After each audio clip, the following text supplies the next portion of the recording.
2024 लोकसभा चुनाव को लेकर विपक्ष भले ही महंगाई और बेरोजगारी या अन्य मुद्दे पर चुनाव लड़ने की बात कह रहे हो, परंतु दूसरी तरफ वैश्य समाज द्वारा अपने समाज के लोगों से इस लोकसभा चुनावों में सनातन धर्म की बात करने वाली पार्टी को ही वोट देने का आह्वान करते हुए ये कहा गया है कि जो राजनीतिक पार्टी सनातन धर्म की बात करेगी, वैश्य समाज उसी पार्टी को इस चुनाव में वोट करेगा।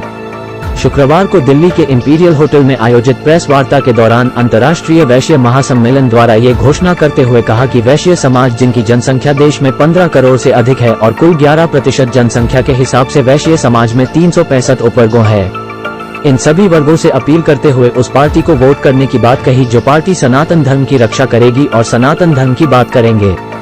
इसके साथ ही देश में आर्थिक संकटों के दौरान और वैश्य समाज की बड़ी भूमिका होने का दावा किया गया। अंतर्राष्ट्रीय वैश्य महासम्मेलन के अध्यक्ष अशोक अग्रवाल ने कहा कि देश विदेश में वैश्य समाज आधे को अस्पताल, स्कूल, कॉलेज, धर्मशालाएं, मंदिर, प्याऊ इत्यादि निर्माण कर सर्व समाज को समर्पित किया। उन्होंने कहा कि देश में आर्थिक संकट आया तब भी वैश्य समाज आगे बढ़कर अपना योगदान दिया। अंतर्राष्ट्रीय वैश्य महासम्मेलन के अध्यक्ष डॉक्टर अशोक अग्रवाल ने कहा कि 1 अप्रैल को कटरा, जम्मू कश्मीर में आयोजित राष्ट्रीय कार्य समिति की बैठक में सर्वसम्मति से यह निर्णय लिया गया। राष्ट्रहित और सनातन धर्म की बात करने वाली पार्टी बीजेपी को वोट करेंगे, उन्हें समर्थन देंगे। एक छोटा सा पैराग्राफ आपको बता दूं। इसकी स्थापना जो की गई थी उसका बेसिक पर्पस था कि वैश्य समाज हमारा, आप लोगों को बहुतों को पता नहीं होगा कि करीब 350 घटकों में बटा हुआ है वैश्य समाज। अगर घटकों के नाम लेके चलते हैं तो वैश्य समाज में रोनिया, अयोध्यावासी, पोरवार, वाशने,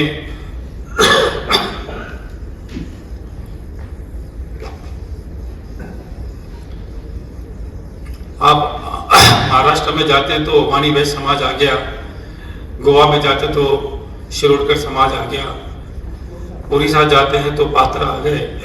ऐसे करके ये पूरा हिंदुस्तान में 350 घटकों के अंदर समाज बट गया।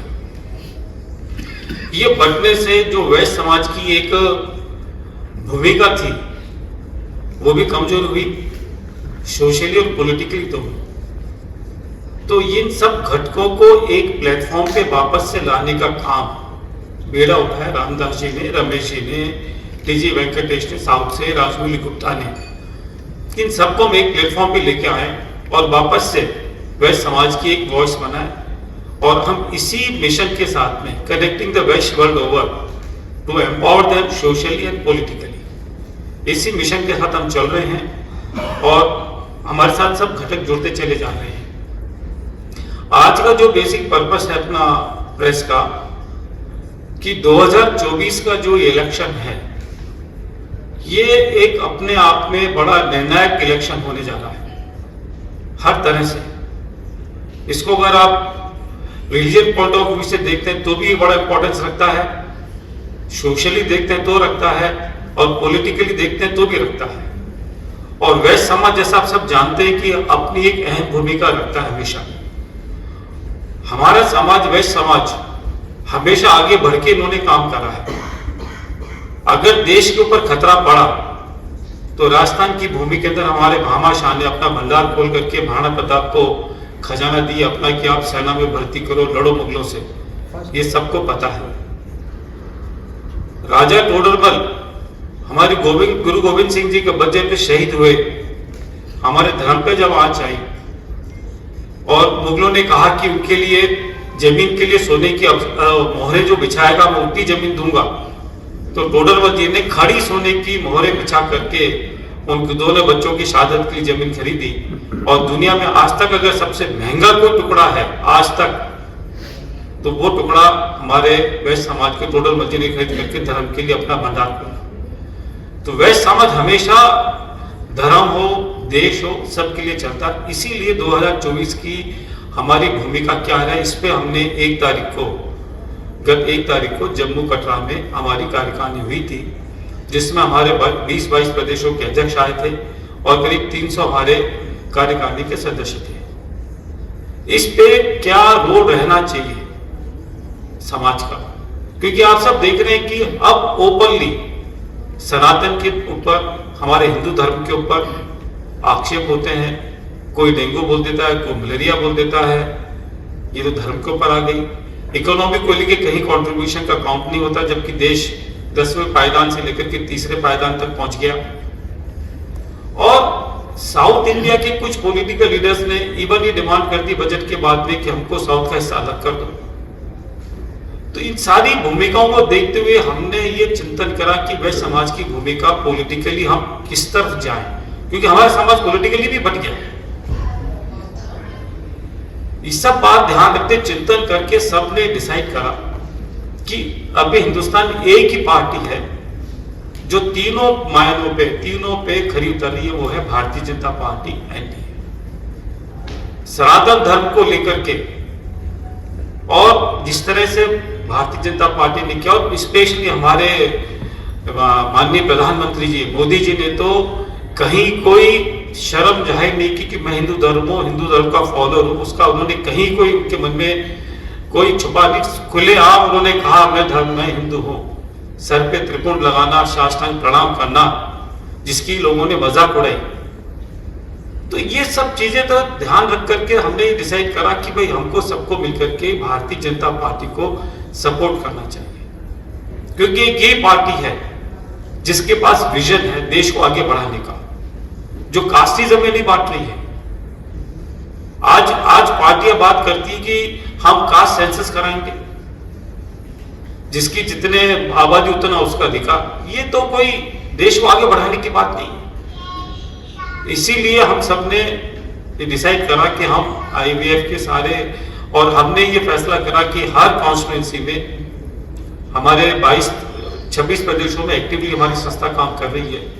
26 प्रदेश अध्यक्षों को निर्देश दे दिए, आप हर लोकसभा कॉन्स्टिट्यूंसी में एक हमारा वैश्य आयोग का प्रभारी नियुक्त करिए, लोकल कैंडिडेट से मिलेगा, और हमारे सारे घटकों को जोड़ करके बात करके उनके साथ कैंडिडेट साथ मिलकर के देश हित में, राष्ट्र हित में, सनातन के हित में, और हमारे विजन जो है, आज एक 2004 से पहली बार सुन रहे हो 50 साल का विजन, आगे विजन लेके चलना, आगे डेवलप कैसे करना है।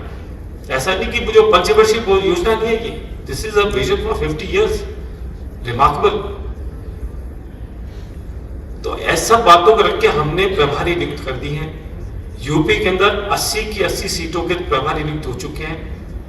राजस्थान के अंदर 25 सीटों पे प्रभारी नियुक्त हो गए हैं, हरियाणा में नियुक्त हो गए हैं, और बाकी प्रदेशों में कल तक, संडे तक सब प्रभारी हमारे नियुक्त होकर के एक्टिवली समाज के लोगों को प्रेरित करेंगे। और दूसरा, हमारे समाज में वोटिंग परसेंटेज कम होती है, उनको प्रेरित करेंगे कि हमारे और दूसरे सब समाज के लोगों को साथ लेकर के, अपने सनातन धर्म के सब लोगों को प्रेरित करके मैक्सिमम पोलिंग हो।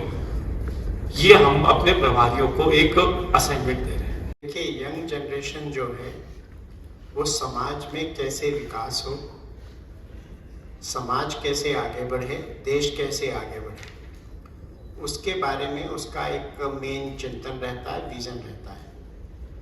देश में पहली बार माननीय मोदी जी के नेतृत्व में एक दीर्घकालीन योजनाएं बनी, लॉन्ग टर्म विजन बना है, और जिस प्रकार से इकोनॉमी बढ़ रही है, स्टार्टअप्स बढ़ रहे हैं, यूनिकॉर्न बढ़ रहे हैं, ऐसा पहले कभी नहीं हुआ। तो देश का जो युवा है वो इन सब बातों को देख रहा है कि इंफ्रास्ट्रक्चर बढ़ रहा है, मेडिकल कॉलेज बढ़ रहे हैं, एयरपोर्ट्स बढ़ रहे हैं, ट्रेन्स बढ़ रही हैं, ट्रेन की स्पीड बढ़ रही है।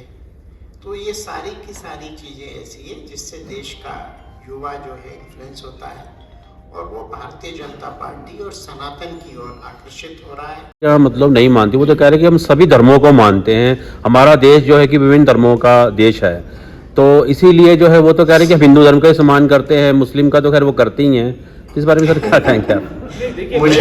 मुझे लगता है आपके प्रश्न में ही जो आपने पूछा उसका उत्तर है। हम भी किसी दूसरे, लेकिन सनातन को जो प्रमोट करे, जो आगे लाए। आप देखिए ना, कांग्रेस और उसके अलायंस तो डेंगू मलेरिया की बात करते हैं, तो कैसे उनके साथ खड़ा हुआ जा सकता है? जो है कि वो भी आपके ही समाज के हैं, तो अगर उन्होंने जनता के लिए फ्री, जैसे आपने बोला बिजली फ्री ये जो है देना, जो तो क्या लगता है कि आपको ये ठीक नहीं करा उन्होंने, अब वो खुद जबकि देखिए ऐसा है, मैं आपको बताता हूँ, अगर वो भी वैश्य समाज के मूल सिद्धांतों को लेके चलते जैसा कि वो चले थे, तो शायद आज ये स्थिति ना होती जिस स्थिति में होती।